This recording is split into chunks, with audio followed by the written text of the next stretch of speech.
Hi friends, welcome to my channel Maira. జీవితం మళ్ళీ కొత్తగా మీకు అందరికీ చాలా నచ్చేసినట్టుంది కదండి. మీ రెస్పాన్స్ని బట్టే నేను చదువుతున్నాను. ఈరోజు నెక్స్ట్ పార్ట్ ఏంటో చూసేద్దాం. జీవితం మళ్ళీ కొత్తగా పార్ట్ 4. సంధ్య నందకుమార్తో లేచిపోయిందని అందరికీ తెలిసిపోయింది. ఏ పాపం ఎరుగని సంధ్య మాత్రం నందకుమార్తో కలిసి తన ఊరికి వెళ్ళేసరికి గుమ్మంలోనే తండ్రి మంచంలో పడుకుని కనిపించాడు. సంధ్యను చూస్తూనే దుర్గమ్మ, ఏం తల్లి, పక్షవాతంతో 6 నెలలుగా మంచంలో పడున్న నాన్నను చూడటానికి ఇప్పుడు ఖాళీ అయిందా? ఎన్ని ఉత్తరాలు రాశానో, నాకు ఆ ఫోన్లో అవి చేయటం రాదు. అప్పుడప్పుడైనా కన్న తండ్రి కదా, చూద్దామనే ధ్యాసే లేదా అంటూ రాగం తీసింది. పక్కనే ఉన్న నందకుమార్ని చూసి, ఇతనెవరు? నీ మొగుడిలా లేడే, కొంపదీసి ఇతనితో కానీ లేచిపోయి వచ్చేశావా? ఏంటో మన ఇంటా వంటా లేవు ఇలాంటి బుద్ధులు అంది. ఎవ్వరేమనుకున్నా అన్నిటికీ సంధ్య మౌనంగానే ఊరుకుంది. ఆవిడ నోరు మూయించాలన్నట్టు నందకుమార్ ఏదో కోపంగా అనబోయాడు. మొదటిసారిగా సంధ్య నందకుమార్ చేయి పట్టి ఆపేసింది. వద్దంటూ కళ్ళతోనే వారించింది. ఆ ఇల్లు, ఆ పరిసరాలు, ఆవిడ అలా నోరేసుకుని పడిపోవటం, సంధ్య తండ్రి మంచంలో ఉండటం అన్నీ చూసిన నందుకి ఇక్కడికి వచ్చి ఏం ఉపయోగం లేదని అర్థమైపోయింది. సవతి తల్లి దుర్గ అంటున్న మాటల్ని పట్టించుకోకుండా సంధ్య తండ్రి దగ్గరే కూర్చొని, ఎలా ఉన్నారు నాన్న? మిమ్మల్ని చూడాలని ఇంత దూరం వచ్చాను. నేను బాగానే ఉన్నాను. మీరు నా గురించి ఏం ఆలోచించకండి. మిమ్మల్ని చూడటానికి మళ్ళీ వస్తాను నేను, నెమ్మదిగా తండ్రి చేయి పట్టుకొని చెప్తూ పిల్లలు ఇద్దరినీ దగ్గరగా కూర్చోబెట్టింది. సంధ్యని చూసిన ఆ తండ్రి కళ్ళల్లో ఎక్కడో చిన్నగా జీవం తళుక్కుని మెరిసింది. కూతుర్ని చూసి కూడా ఏమీ మాట్లాడలేక కళ్ళంట నీళ్లు కార్చాడు మౌనంగా. ఇక అక్కడ ఉండాలని అనిపించలేదు సంధ్యకు. మళ్ళీ వస్తాను నాన్న అని తండ్రి కళ్ళు తుడిచి చేయి పట్టుకొని ధైర్యంగా చిన్నగా నొక్కి వెళ్ళొస్తానంటూ లేచి నందకుమార్తో వచ్చేసింది. వెళుతున్నానని దుర్గతో కనీసం ఒక్క మాట కూడా అనలేదు. వెళ్ళిపోతున్న సంధ్య వంక చూస్తూ, చూశావా ఎంత పొగరో అని నానా మాటలు అనడం మొదలుపెట్టింది. సంధ్య నెమ్మదితనాన్ని ఇష్టపడే నందు ఆ క్షణం మాత్రం చిరాకు అనిపించింది. ఎందుకు సంధ్య ప్రతిదానికి ఊరుకుంటారు?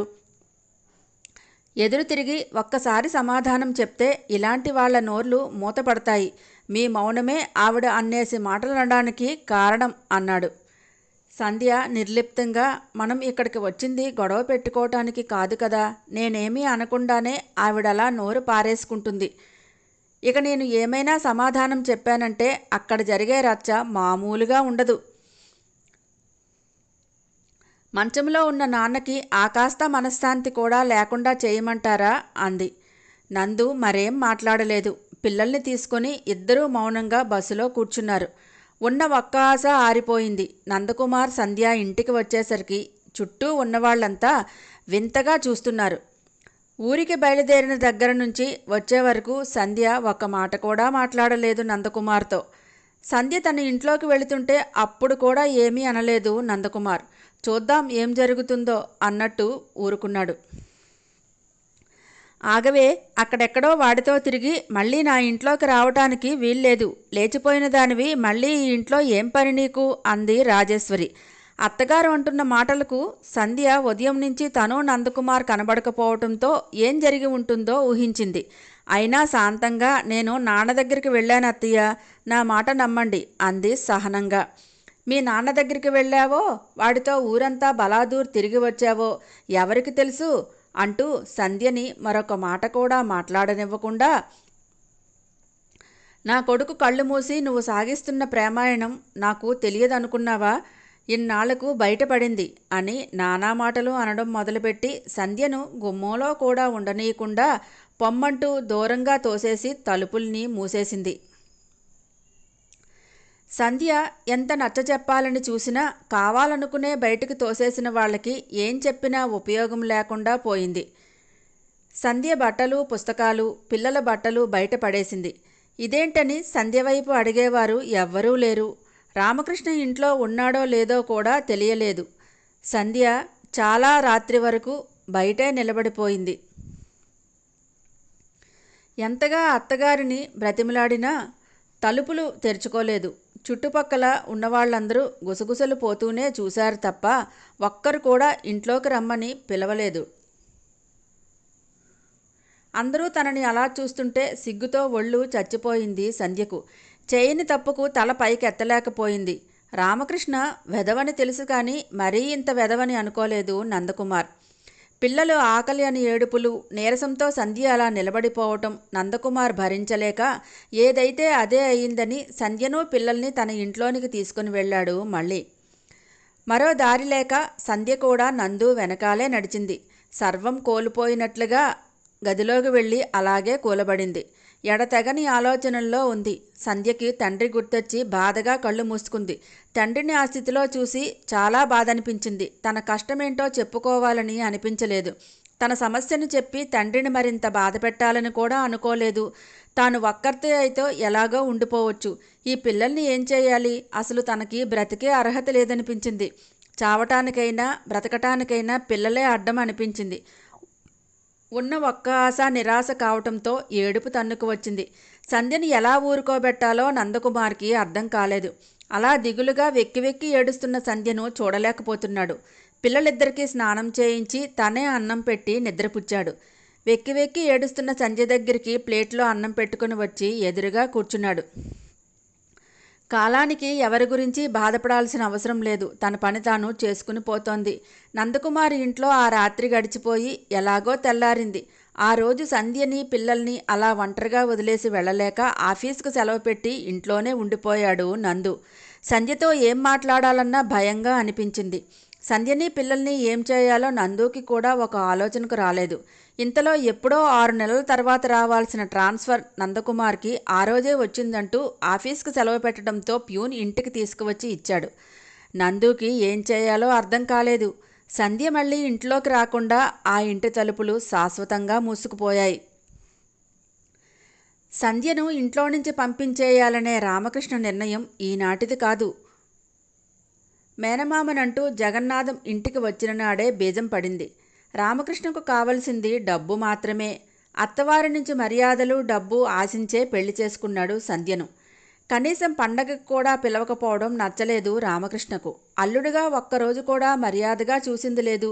పైసా ఖర్చు లేకుండా సంధ్య చదువుకుంటుందంటే ఒప్పుకోవడానికి ఆ డబ్బే కారణం. ఎప్పుడో ఉద్యోగం చేసి వచ్చే డబ్బు కోసం ఎదురు చూడకుండా ఇప్పటికిప్పుడు అనంతలక్ష్మి వల్ల లక్షలు వచ్చి పడుతుంటే ఎందుకు ఎదురు చూడాలి అనుకున్నాడు. జగన్నాథం చూపిస్తున్న డబ్బాసకు లోబడి సంధ్యని బెదిరించో భయపెట్టో అనంతలక్ష్మిని రెండో పెళ్లి చేసుకుందామని ఆలోచించాడు మొదట. దానికి జగన్నాథం ఒప్పుకోలేదు. వయసు అయిపోయి లావుగా ఉన్నవారికి పిల్లలు పుట్టరని ఎక్కడో విన్నాడు జగన్నాథం. అందంగా నాజూకుగా ఉంటుంది సంధ్య. పైగా పిల్లలు కూడా ఉన్నారు. ఈరోజు డబ్బుకు ఆశపడి రామకృష్ణ తన కూతుర్ని పెళ్లి చేసుకున్నా మళ్ళీ ఫ్యూచర్లో ఎప్పుడైనా సంధ్యను దగ్గరికి తీస్తాడేమో అనే ఆలోచన ఉండి సంధ్యను వదిలించుకుంటే గాని కూతుర్ని ఇవ్వనని అన్నాడు. ఎవరి స్వార్థం వారిది. పాపం ఎవరి స్వార్థానికైనా బలైపోయేది సంధ్య మాత్రమే. బండలా ఉన్న అనంతలక్ష్మి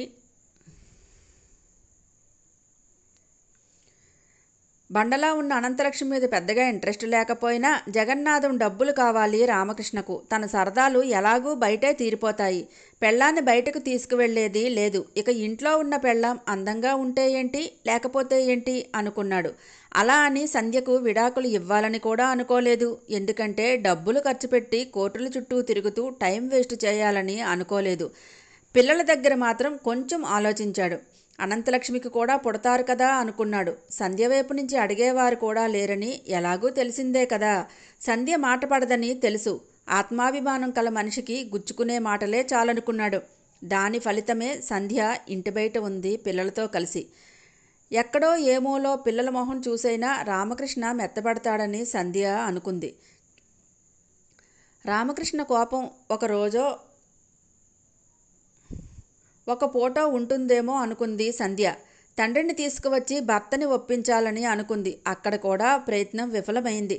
రామకృష్ణ కోపం తగ్గుతుందేమో, కనీసం పిల్లల మొహం అయినా చూసి తనను లోపలికి రాణిస్తాడేమోనని ఊహించింది. సంధ్య ఇంకా నిస్సహాయంగా ఏడుస్తూనే ఉంది. ఇవేమీ జరగలేదు కాబట్టి. సంధ్య ఏడుపు చూసి నందకుమార్కి భయం వేసింది. సంధ్య, ఇప్పటికే చాలా ఏడ్చారు, ఇక చాలు అన్నాడు. ఏడుస్తూనే తల పైకెత్తి నేనే తప్పు చేయలేదండి అంది వెక్కిళ్ళు పడుతూనే. సంధ్య ఆ మాట అంటుంటే మనసు మెలితిప్పినట్టు అనిపించింది నందకుమార్కి. సంధ్య, ఆ మాట మీరు వేరేగా చెప్పాలా? నాకు తెలియదా మీ గురించి అన్నాడు. ఇలా జరుగుతుంది అనుకోలేదు. రేపటి నుంచి ఎలా? ఏం చేయాలి? నా చుట్టూ ఉన్న నలుగురు నన్ను వేలెత్తి చూపిస్తుంటే ఎలా బ్రతకాలి? అసలు నేను బ్రతకడం అవసరమా? అంది ఏడుస్తూనే. సంధ్య ఆలోచనలు ఎటువైపు పరుగులు పెడుతున్నాయో అర్థం చేసుకున్నాడు. ఏదో చెప్పేలోపే, ఇదంతా మీ వల్లే జరిగింది. ఇలా జరగటానికి కారణం మీరే. మీరు ఇక్కడికి రాకపోతే నా బ్రతుకులో ఈ తుఫాన్ వచ్చేది కాదు. కోపం బాధ కలగలిపిన గొంతుతో అంది ఆవేశంగా. నందకుమార్కి ఒక్క క్షణం సంధ్య అలా అంటుంటే బాధనిపించింది. మరోవైపు ఆనందంగా కూడా అనిపించింది. ఒక మనిషి మీద ఏ భావం లేకుండా ఉండటం కంటే కోపమో బాధో ద్వేషమో ఏదో ఒకటి ఉండటం మంచిదే కదా. ఇప్పుడు సంధ్యకు కూడా తన మీద అదే భావం ఉంది. తనని ఈ రకంగా అయినా గుర్తుపెట్టుకుంటుందేమో, అందుకు సంతోషమే అనుకున్నాడు. కొంచెం సంకోచించిన చివరికి సంధ్య చేయి పట్టుకొని, సంధ్య, విద్య వివేకం ఇవ్వాలి మనిషికి. సమస్యల్లో ఉన్నప్పుడు దారి చూపించాలి. అంతేకాని ఇలా నిస్సహాయంగా మాట్లాడకూడదు. నేను రాకపోతే మాత్రం మీ లైఫ్ ఏం మారిపోతుంది సంధ్య? నేను వచ్చినా రాకపోయినా రామకృష్ణ అలవాట్లు మారవు. మిమ్మల్ని ఇంట్లో నుంచి బయటికి పంపించడం మానేస్తారనుకుంటున్నారా? నన్ను సాకుగా చూపించి మిమ్మల్ని ఇంట్లో నుంచి బయటికి గెంటేశారు. నేను ఇక్కడికి రాలేదని అనుకుందాం. అప్పుడు మాత్రం ఇంట్లో మిమ్మల్ని ఉండనిస్తారా? కట్నం తగినంత ఇవ్వలేదనో, మీ వాళ్ళు చూడలేదనో మిమ్మల్ని బయటికి పంపించడానికి వాళ్లకు ఏదో ఒక సాకు వెతుక్కుంటారు. అసలు ఆ జగన్నాథం తన కూతుర్ని తీసుకొని వచ్చిన నాడే మిమ్మల్ని బయటికి పంపాలని అనుకొని ఉంటారు. కాదంటారా? నేను చెప్తున్న దాంట్లో నిజం లేదా? అన్నాడు నందకుమార్. మనిద్దరి మధ్య ఏ సంబంధం లేదని మీ వాళ్లకు కూడా తెలుసు సంధ్య. ఏ తప్పు లేకుండా మిమ్మల్ని బయటికి గెంటివేయటం చేతకాక లోకం దృష్టిలో మిమ్మల్ని తప్పుగా నిరూపించాలని మీ మీద నింద వేశారు. నేను చెప్తున్న దాంట్లో నిజం ఉందో లేదో ఒకసారి మీరే ఆలోచించండి అన్నాడు నందకుమార్. ఏదో కోపంలో తప్పు మీదే అన్నట్టు నందకుమార్ని అనేసింది. కానీ నిజమేంటో సంధ్యకు కూడా తెలుసు. పోనీ సంధ్య మిమ్మల్ని హెరాస్ చేస్తున్నాడని రామకృష్ణ మీద పోలీస్ కంప్లైంట్ ఇద్దామా? వాళ్లే సర్ది చెప్తారు. రామకృష్ణ రెండో పెళ్లి చేసుకోకుండా ఆపుతారు. మీకేమైనా న్యాయం జరుగుతుందేమో అన్నాడు. సంధ్య తల అడ్డంగా ఊపింది. వద్దు, నాకిష్టం లేదు. సిఫార్సులతో కాపురాలు ఎన్నాళ్ళు నిలబడతాయి? నేను మంచిదాన్ని కాదనే మాట ఇప్పటికే ఈ చుట్టుపక్కలే తెలుసు. పోలీసులు వస్తే ఊరంతా మారుమ్రోగుతుంది. నాతో పాటు మీరు బయటికి వస్తారు. పెళ్లి చేసుకోకుండా అనంతలక్ష్మితో కాపురం చేస్తే మాత్రం నేను చేయగలిగింది ఏముంది? నన్ను అక్కర్లేదు అనుకున్న వాళ్ళు నాకు అక్కర్లేదు. మీకు కూడా ట్రాన్స్ఫర్ వచ్చింది, వెళ్ళిపోతారు. నేను పిల్లలతో ఎలా? నాకు ఎవ్వరూ తెలియదు అంది తలదించుకొని దిగులుగా. సంధ్య అలా దిగాలుగా మాటలు అంటుంటే ఒకవైపు కోపం, ఒకవైపు బాధ అనిపించాయి నందుకి. ఏ భరోసా లేని ఇలాంటి పెళ్ళిళ్ళు పేరెంట్స్ ఎందుకు చేస్తారో ఏంటో అనుకున్నాడు. జరిగిపోయినది తను ఎలాగూ మార్చలేడు. కనీసం జరగబోయేదైనా మార్చగలడేమో సంధ్య సాయంతో అనుకొని మాటలు మొదలుపెట్టాడు సంధ్యతో. సంధ్య, నేను మీకు ఏదైనా దారి చూపించే వెళతాను అన్నాడు. చదువుకోమని ప్రోత్సహించిన వాడిని నేనే కదా. రామకృష్ణ ఉద్యోగం చిన్నది కాబట్టి మీరు కూడా చదువుకుంటే ఏదైనా ఉద్యోగంలో జాయిన్ అవుతారని అనుకున్నాను. కానీ ఇలా ఇంట్లో గొడవలు పడి వేరే అయిపోతారని అనుకోలేదు.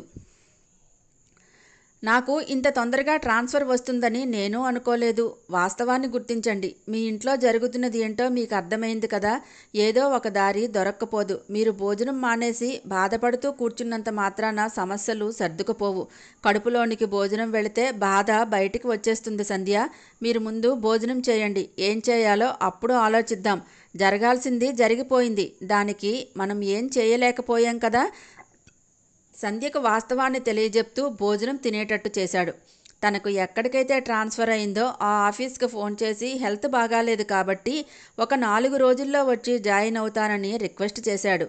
ఆ తర్వాత తనకు తెలిసిన వారికి ఫోన్ చేశాడు. సంధ్య గురించి మరునాడు ముఖ్యమైన సర్టిఫికెట్స్ అవి పట్టుకొని సంధ్యను పిల్లల్ని తీసుకొని నందకుమార్ బయటికి వచ్చాడు. ఇప్పుడు అందరి దృష్టి నందకుమార్ ఇంటి మీదే. సూదుల్లాంటి చూపులతో సంధ్యని, నందుని చుట్టుపక్కల వాళ్ళు చంపేస్తుంటే చేయని తప్పికి సిగ్గుపడుతూ సంధ్య నందకుమార్ వెంట నడిచింది అగ్నిపునీత సీతల. హాయ్ ఫ్రెండ్స్, నా స్టోరీ కనుక నచ్చితే లైక్ చేయడం, షేర్ చేయడం మర్చిపోకండి.